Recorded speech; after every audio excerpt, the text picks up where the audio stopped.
how to fix Google Docs margins. Hey guys, in today's video, I'm going to teach you how to fix Google Docs margins. Stick around till the end so you don't miss anything important. Let's get started. First, open the browser and head over to docs.google.com. Now, open up the document you want to work on. If it's something you've already been editing, just go ahead and open that file. For this tutorial, I'm working with a sample document, but the process is exactly the same for any file. Now, to fix the margins, we need to head over to the File menu at the top left of your screen.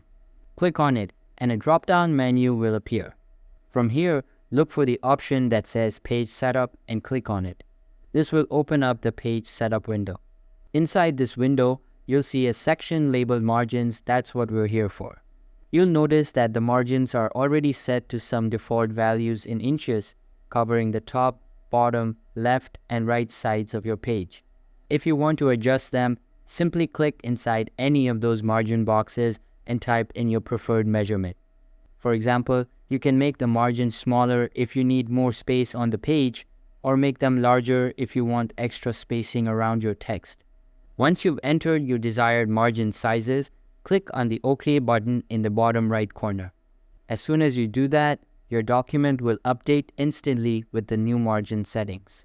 After adjusting margins, always scroll through your document to make sure everything looks the way you want. Sometimes text can shift slightly, so it's good to double check that the formatting still looks neat and professional. And that's it, you've successfully fixed your margins in Google Docs. It's a really simple adjustment, but it makes a big difference in how polished your document looks. Thanks for watching.